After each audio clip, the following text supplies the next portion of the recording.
नमस्कार, स्वागत है आप सभी का उत्तराखंड एक्सप्रेस में और राज्य की दिन भर की खबरों के साथ मैं हूं प्रीति बिष्ट। रुद्रप्रयाग से बड़ी खबर है, उससे ही बुलेटिन की शुरुआत कर रहे हैं। मामला साल 2012 का है, जिसमें आचार संहिता का उल्लंघन का आरोप लगा था मंत्री हरक सिंह रावत पर और कर्मचारियों से बदसलूकी का भी आरोप था। तो इस मामले में मजिस्ट्रेट की अदालत में दोषी करार उनको दिया गया है और अदालत ने मंत्री को 3 महीने का कारावास और 1000 रुपए का अर्थदंड यानी कि जुर्माना लगाया है। कोर्ट ने मंत्री को धारा 143 के तहत दोषी माना है। हालांकि मंत्री हरक सिंह रावत को जमानत भी मिल गई है।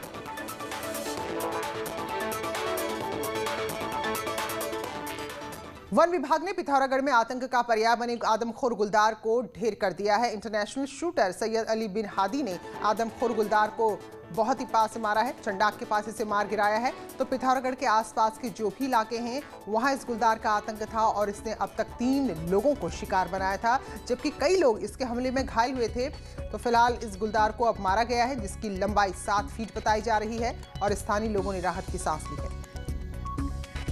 शाम के समय इसकी मूवमेंट पता चली और हम लोग कल वहाँ गए तो ये पिंजरा जहाँ लगा हुआ था उसके पास आता हुआ हमने इसको एलिमिनेट किया। ये मादा गुलदार थी जिसके दांत घिसे हुए थे और पंजे के इसके नाखून भी गायब हैं, टूटे हुए हैं, मतलब गायब नहीं टूटे हुए हैं, क्षतिग्रस्त हैं, जिससे ऐसा लगता है कि ये अपना नेचुरल शिकार करने में सक्षम नहीं थी।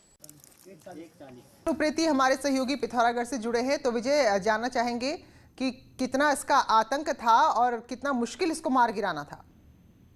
जी प्रीति, मैं आपको बताऊं तकरीबन 1 महीना हो गया है पिथौरागढ़ और उसके आसपास के इलाकों में आदमखोर लेपर्ड का आतंक छाया हुआ है। 3 लोगों को निवाला बना चुका था, इसके अलावा 6 लोगों को गंभीर रूप से घायल किया हुआ था।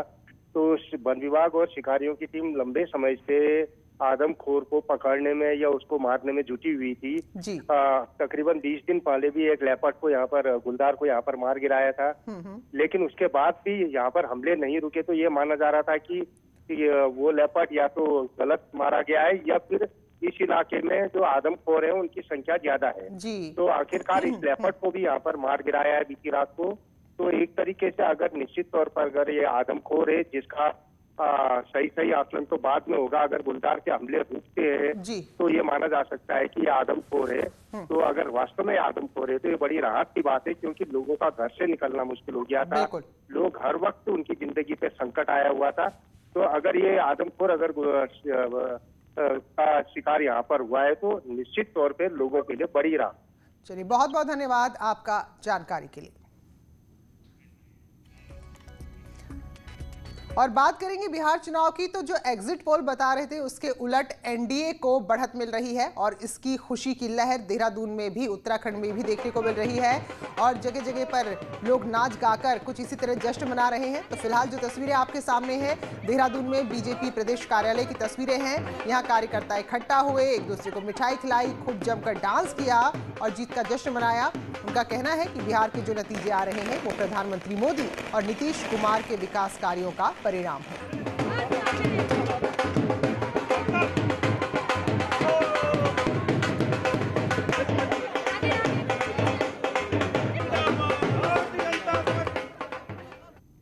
अपने 2 दिवसीय गैरसैंण दौरे पर पहुंचे मुख्यमंत्री और आज न्यूज 18 से बेहद खास उन्होंने बातचीत की है। मुख्यमंत्री ने कहा कि राज्य की राजधानी कहां है, ये सवाल अब खत्म होना चाहिए। देहरादून राजधानी और गैरसैंण ग्रीष्मकालीन राजधानी है। मुख्यमंत्री ने कहा था कि गैरसैंण में 25,000 करोड़ रुपए से चरणबद्ध तरीके से विकास होगा। तो जिस पर कांग्रेस कह रही है कि जरा मुख्यमंत्री ये तो बताएं कितनी रकम कहां से आएगी, तो इस पर भी मुख्यमंत्री ने जवाब दिया है। मुख्यमंत्री ने ग्रीष्मकालीन राजधानी गैरसैंण को घोषित किया, फिर 15 अगस्त को आए, फिर 9 नवंबर को आए और अब 25,000 करोड़ रुपए की बात मुख्यमंत्री त्रिवेंद्र सिंह रावत ने अगले 10 साल के प्लान को लेकर कही है। लेकिन सर, जिस राज्य की स्थिति, आर्थिक स्थिति, कांग्रेस ने ये बात कही है कि ये बजट कहां से आएगा, ये इसका प्लान आपने पूरा तैयार किया। देखिए, ऑल ओवर रोड के लिए कहां से बजट आया, रेल लाइन बिछाने के लिए कहां से बजट आया, एयर कनेक्टिविटी के लिए कहां से बजट आया, प्रधानमंत्री ग्रामीण सड़क योजना गांव-गांव तक सड़क पहुंची है, उसके लिए बजट कहां से आया, ये वो सब जानते हैं। लेकिन सब जानते हुए भी आंखें मूंदे हुए हैं। पहले मुख्यमंत्री जिन्होंने इसे ग्रीष्मकालीन राजधानी बनाया, उम्मीदें आपसे बहुत ज्यादा हैं। स्थायी राजधानी 20 साल बाद भी राज्य की नहीं है, इसको लेके भी कोई प्लान आपके पास है या क्या होना चाहिए? देखिए भाई, राजधानी देहरादून में है, ग्रीष्मकालीन राजधानी गैरसैंण में है। तो मैं समझता हूं कि ये सवाल अब धीरे धीरे लोगों के जेहन से निकल जाना चाहिए। 25,000 करोड़ की अगर हमने घोषणा की है तो कोई 1 वर्ष, 2 वर्ष, 3 वर्ष के लिए नहीं की है। राज्य अपने रिसोर्स भी बढ़ाएगा। राज्य आज तमाम एजेंसी हैं जो लोन भी देती हैं, उस लोन के आधार पर उससे भी हम काम चलाएंगे। भारत सरकार से भी हम मदद लेंगे। हम सक्षम हैं भारत सरकार से मदद लेने में, हम भारत सरकार से मदद लेंगे। हम किसी तरह की आर्थिक तंगी इसके विकास के लिए नहीं रखेंगे। एक बार लास्ट सवाल ये कि मुख्यमंत्री के तौर पे उत्तराखंड की जनता के लिए एक काम जो सरकार अपने फुल एजेंडे पे करना चाहती है कि ये काम मेरी फर्स्ट प्रायोरिटी है यहाँ की जनता के लिए, जो आप मानते हैं अब? देखो, मैं प्रदेश की जनता से कहना चाहता हूँ कि जो हमने एक मंत्र दिया है स्वरोजगार का, आप उसको करिए। आप अपने खेतों को हरा भरा कीजिए। हमारे खेतों में वो पोटेंशियल है, उसको समझने की जरूरत है। यहाँ पर हम कुछ भी इबारत लिख सकने की स्थिति में हैं, तो उस इबारत लिखने के लिए तैयार रहें। एक आखिरी सवाल, जो जीरो टॉलरेंस आपकी सरकार पहले दिन से एजेंडा रहा, भ्रष्टाचारियों को क्या संदेश है?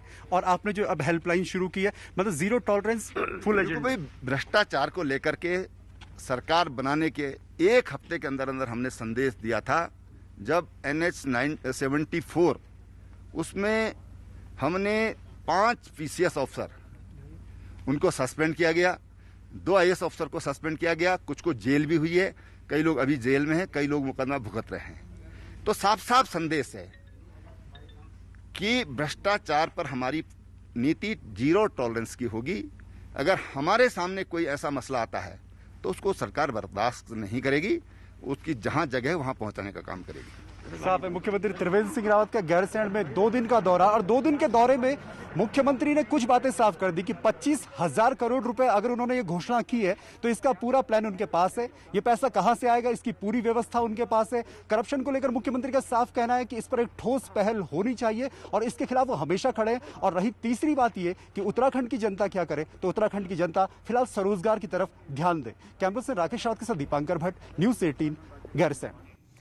तो गैरसैंण के विकास के लिए भारी भरकम रकम की बात कर रहे हैं। 25,000 करोड़ अच्छी खासी रकम होती है। तो मुख्यमंत्री का कहना है कि इस रकम से राजधानी का जो विकास होगा उसके लिए PPP मॉडल पर काम होगा, क्योंकि एक बहुत ही सफल मॉडल है। वहीं मुख्यमंत्री ने गैरसैंण में सचिवालय का भी शिलान्यास किया है, जिसकी लागत 110 करोड़ होगी और जल्दी इसका काम भी शुरू हो जाएगा।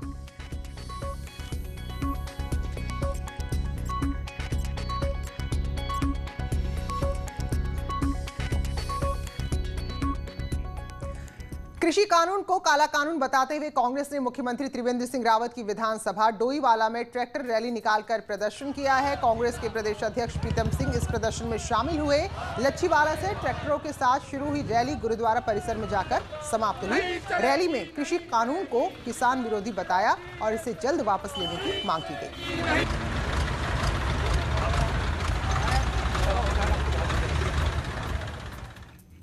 2022 के विधानसभा चुनाव में बीजेपी जहां राज्य और केंद्र सरकार के द्वारा किए गए काम के सहारे जनता के बीच में जाने की तैयारी में और तैयारी नजर भी आ रही है, वहीं कांग्रेस की बात करें तो उसको देखकर लग रहा है कि वहां ऊहापोह की कंफ्यूजन की ऐसी स्थिति है कि वो रोड मैप ही तय नहीं कर पा रही।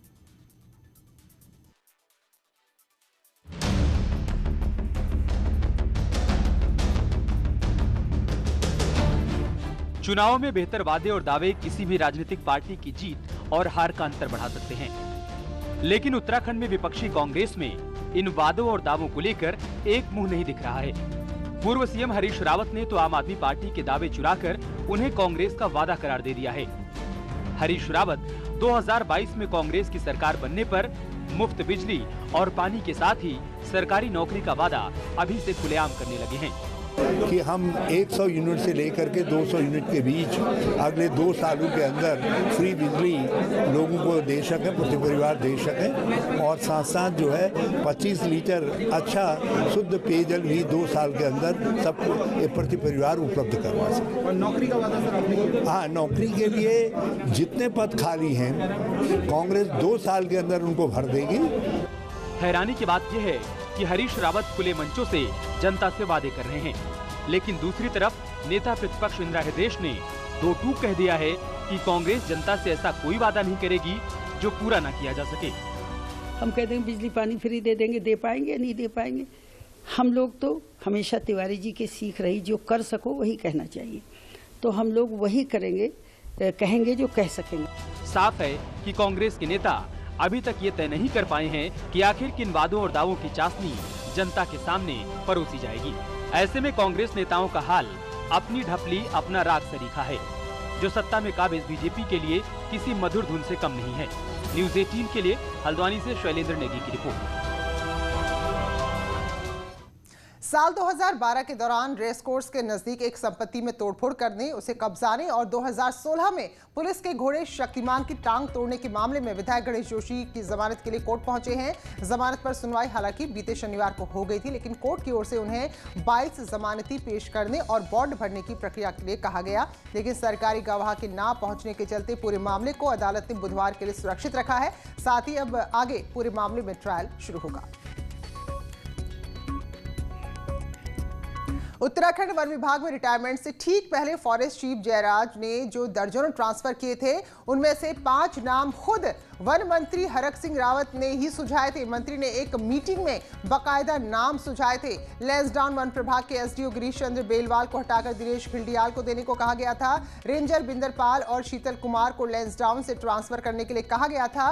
वही रेंज अधिकारी रामकृष्ण कुकसाल को टॉन्स वन प्रभाग से लैंसडाउन प्रभाग में ट्रांसफर करने की बात कही थी। वहीं कालागढ़ रेंज की बात करें तो यहां तैनात वन क्षेत्राधिकारी नेहा चौधरी को जिला चमोली में किसी उपयुक्त वन प्रभाग में तैनाती देने की बात कही थी। वही फॉरेस्टर याकूब अली को लैंसडाउन वन प्रभाग में ट्रांसफर करने के निर्देश खुद वन मंत्री ने दिए थे। हालांकि जयराम ने रिटायरमेंट के बाद जब मामला खुला तो शासन ने इन सभी तबादलों को नियम के विरुद्ध बताते हुए रद्द कर दिया था।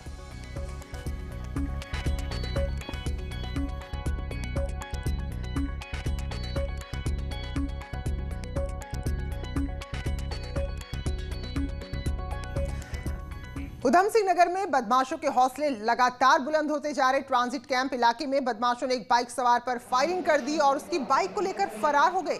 घटना में बाइक सवार के पैर में गोली लगी है। घायल का अस्पताल में इलाज चल रहा है, लेकिन इस घटना के बाद लोग डरे हुए हैं कि आखिर बदमाश इतने बेखौफ कैसे हो रहे हैं। निश्चय ऐसा प्रतीत होता है कि वो गोली मार के उसकी बाइक छीन के ले गए, लेकिन अभी पूरे मामले की हम जांच कर रहे हैं। उसमें कई पहलुओं को देख रहे हैं, कहीं कोई रंजिश का मामला ना हो या कोई दूसरा मामला ना हो, तो ये सब चीज़ों को भी देख रहे हैं। पुलिस पूरी छानबीन कर रही है, सीसीटीवी कैमरे वगैरह खंगाल रही है, एसपीजी की टीम भी अपने काम में लग गई है।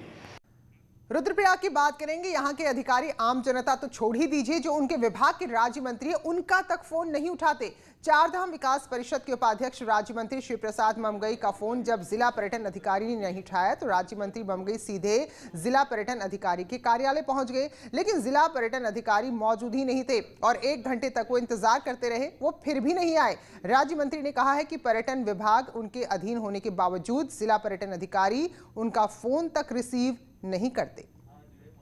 राज्य स्थापन दिवस पर जो है इनको यहाँ अपने ऑफिस में और अच्छी तरह से जो है अपनी कार्य शैली का प्रदर्शन करते हुए, विकास व्यवस्थाओं को दिखाते हुए लोगों का जो है साथ देना चाहिए, न कि नदारत होना। और ये नदारत हैं तो बड़ा दुख का विषय है। अधिकारी अपनी मनमर्जी करें तो ये हम जो है इस बात को सहन नहीं करेंगे। कोटद्वार के मालनी बाजार में पटाखों के अवैध गोदाम से 450 किलो विस्फोटक मिला है। साथ ही 2 लोगों को गिरफ्तार भी किया गया है, तो कार्रवाई करते हुए पुलिस ने गोदाम भी सील कर दिया है। एक चेकिंग अभियान चलाया गया, जिसमें एक जो दुकान है उसमें काफ़ी बड़ी संख्या में, काफ़ी भारी मात्रा में वहाँ पे जो एक्सप्लोजिव है, पटाखे इत्यादि वो बरामद हुए हैं। फिलहाल एक छोटा सा ब्रेक ले रहे हैं, लौटते हैं जल्द ही।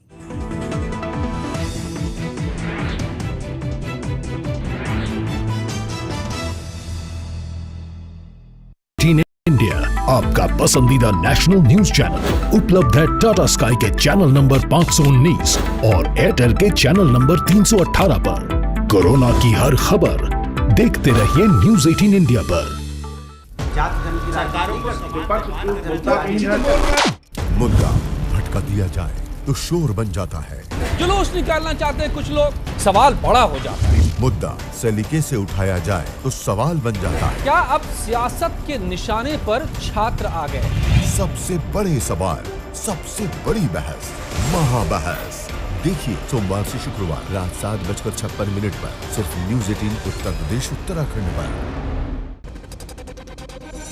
घरों से शहरों तक की हर पल की हर खबर न्यूज़ 18 के रिपोर्टर पहुंचाते हैं आप तक, ताकि तेजी से फैलते कोरोना की मिले आपको फास्ट अपडेट। देखिए यूपी एक्सप्रेस 100 सिर्फ न्यूज़ 18 उत्तर प्रदेश उत्तराखंड पर।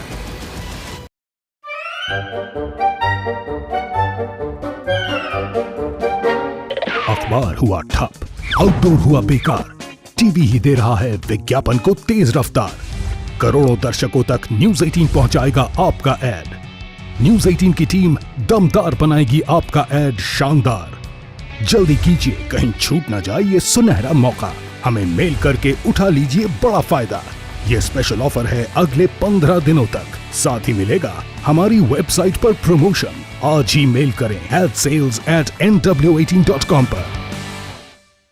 न्यूज़ 18 इंडिया आपका पसंदीदा नेशनल न्यूज चैनल उपलब्ध है डिश टीवी के चैनल नंबर 663 और D2H के चैनल नंबर 306 पर। कोरोना की हर खबर देखते रहिए न्यूज़ 18 इंडिया पर।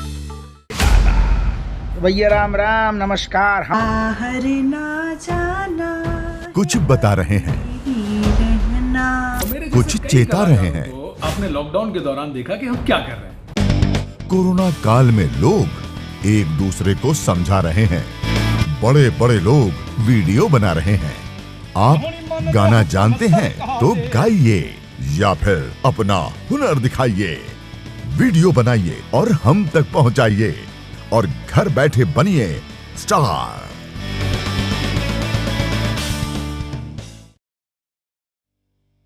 न्यूज़ 18 इंडिया आपका पसंदीदा नेशनल न्यूज चैनल उपलब्ध है टाटा स्काई के चैनल नंबर 519 और एयरटेल के चैनल नंबर 318 पर। कोरोना की हर खबर देखते रहिए न्यूज़ 18 इंडिया पर। मुद्दा भटका दिया जाए तो शोर बन जाता है। जुलूस निकालना चाहते हैं कुछ लोग, सवाल बड़ा हो जाता है। मुद्दा सलीके से उठाया जाए तो सवाल बन जाता है। क्या अब सियासत के निशाने पर छात्र आ गए? सबसे बड़े सवाल, सबसे बड़ी बहस, महाबहस देखिए सोमवार से शुक्रवार रात 7:56 पर सिर्फ न्यूज़ 18 उत्तर प्रदेश उत्तराखंड पर। घरों से शहरों तक की हर पल की हर खबर न्यूज़ 18 के रिपोर्टर पहुंचाते हैं आप तक, ताकि तेजी से फैलते कोरोना की मिले आपको फास्ट अपडेट। देखिए यूपी एक्सप्रेस 100 सिर्फ न्यूज़ 18 उत्तर प्रदेश उत्तराखंड पर।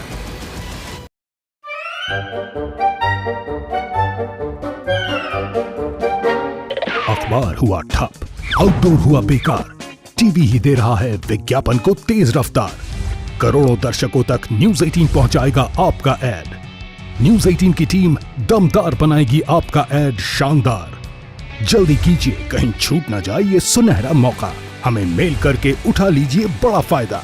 ये स्पेशल ऑफर है अगले 15 दिनों तक। साथ ही मिलेगा हमारी वेबसाइट पर प्रमोशन। आज ही मेल करें sales@nw18.com पर। न्यूज़ 18 इंडिया आपका पसंदीदा नेशनल न्यूज चैनल उपलब्ध है डिश टीवी के चैनल नंबर 663 और D2H के चैनल नंबर 306 पर। कोरोना की हर खबर देखते रहिए न्यूज़ 18 इंडिया पर। भैया राम राम नमस्कार। बाहर ना जाना, कुछ बता रहे हैं, कुछ चेता रहे हैं। तो आपने लॉकडाउन के दौरान देखा कि हम क्या कर रहे हैं। कोरोना काल में लोग एक दूसरे को समझा रहे हैं। बड़े बड़े लोग वीडियो बना रहे हैं।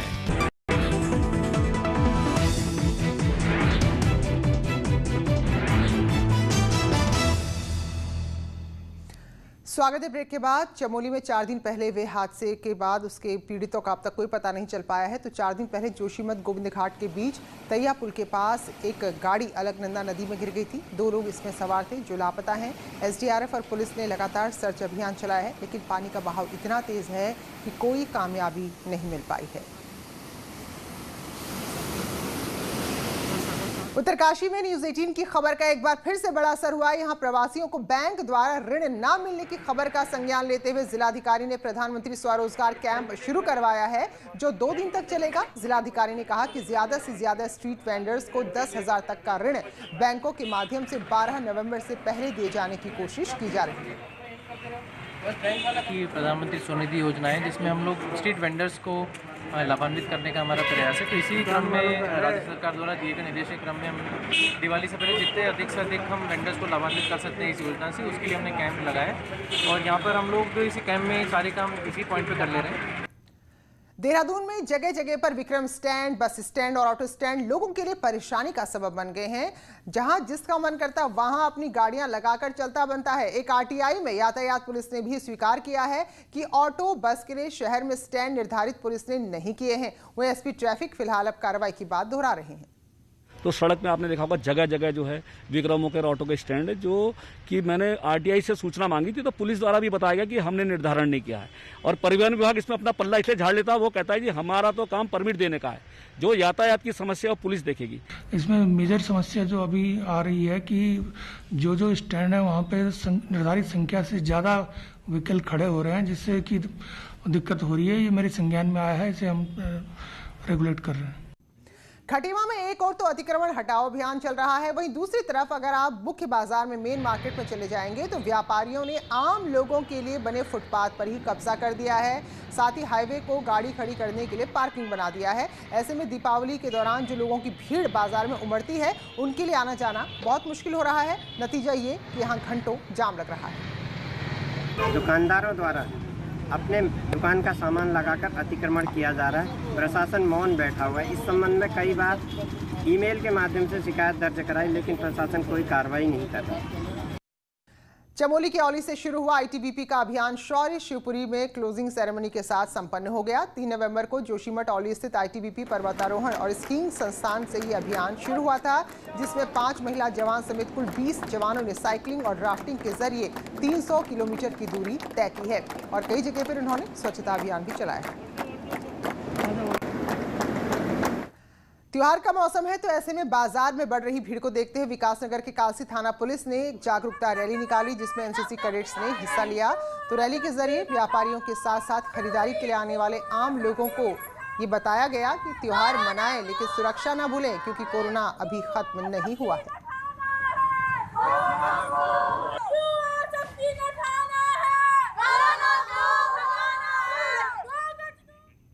तो उत्तराखंड के बुलेटिन में फिलहाल इतना ही, लेकिन ब्रेक के बाद देखना ना भूलिए उपचुनाव पर हमारा विशेष महाबहस लखनऊ से।